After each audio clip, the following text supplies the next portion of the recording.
Good day mga boss! Sa laban po ng Rain or Shine at ng Barangay Ginebra sa Game 4 po ng semifinal match-up ng kanilang series, itong si Coach Yengyao at si Boss Al Francis Chua, nagkainitan po, nagkaka-verbal altercation.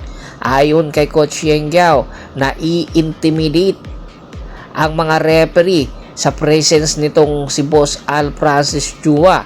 Napansin niya ito simula ng Game 1.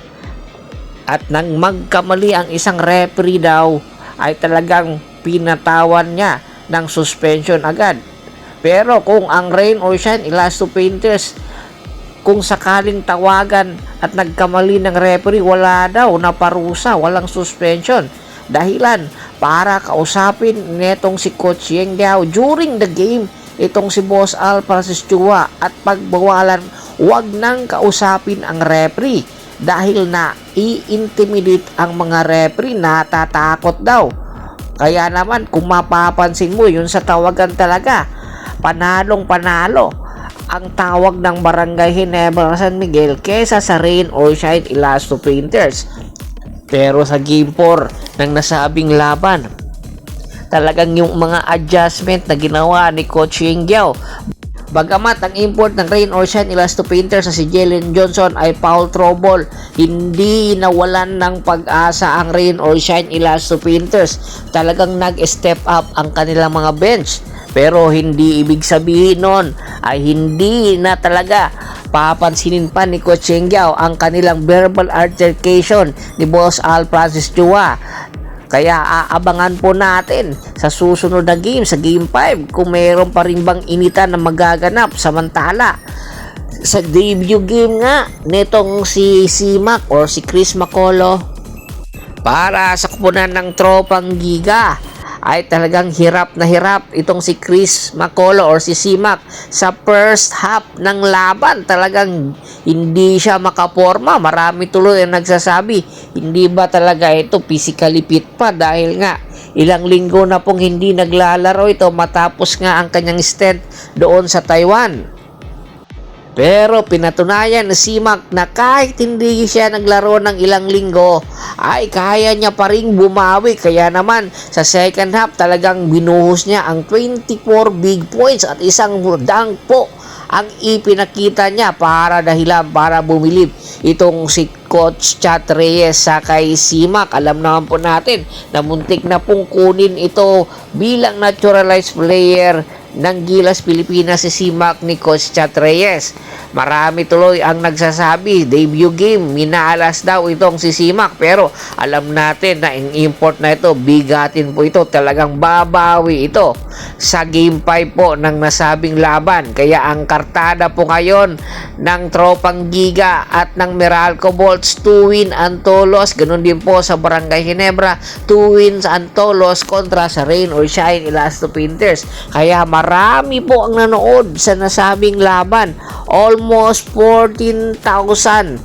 Halos mapuno po ang Big Dome, kaya marami ang nag-aabang sa Game 5 po ngayong Biyernes kung ano mga adjustment ang gagawin, especially itong si Simac. Kayang-kaya niya bang tapatan ang import ng Meralco Bolts na si Patrick Gardner, na kung saan sa unang pukul pa lang talagang kumana na agad ng 3 points. Kaya yung mga adjustment ng import na mga bago, makikita po natin yan sa Game 5, kaya kaabang-abang. Samantala po, lipat naman po tayo sa Meralco Bolts. Ayon nga mismo kay Idol Snow Badwa, may sorpresang magaganap daw para sa Meralco Bolts. Opo, sa nalalapit po na Governor's Cup, napakalaki po ng tsansa na magpapalalim po ng roster itong Meralco Bolts. Oo nga, ayon kay Idol Snow Badwa, isang player po ang posibleng kunin ng Meralco Bolts, at ito nga po ay si Cedric Berfield. Ayon kay Idol Snow Badwa, napakalaki po ng tsansa na itong si Cedric Berfield ay ang magiging destinasyon ay itong Meralco Bolts. Pero marami nga nagsasabi, sa una pa lang, ang nagkaka-interest dito kay Cedric Berfield ay ang Tropang Giga. Mukhang hindi na daw yata, dahil si Joshua Monson ang tinitingnan na posibilidad para sa Tropang Giga. Kaya naman itong si Cedric Berfield, ang tsansa po na magiging destination neto ay ang Meralco Bolts. Ang tanong sa negotiation na nagaganap ngayon between Meralco at ng Blackwater Bossing, sino naman ang magiging kapalit nitong si Cedric Berfield para mapunta sa Blackwater Bossing?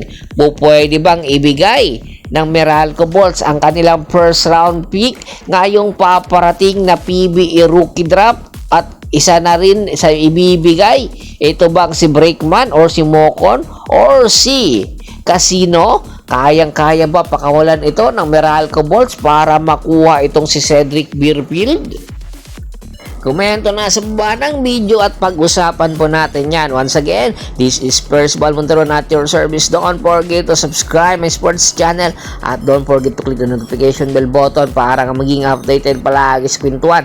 At bago pa natin tapusin ang ating kwentuhan, shoutout muna tayo sa ating mga solid na followers na lagi pong sumusuporta sa atin kay Kagawad Kat sa Kinundukusin ng Hagonoy, Bulacan, Anthony Laki Alon at sa Laki Alon Family, Yornel Belches, Ricky Lanza ng Ricky Rider TV ng Tansa Cavite, Rafael Branya, Julius Roche, Ronald Gato. Pagbisita na rin po ng Facebook fanpage ko na Press PH3, Paul Goso at Bostor para po sa mga karagdagang sports balita. Hanggang sa muling kwentuhan, maraming salamat po.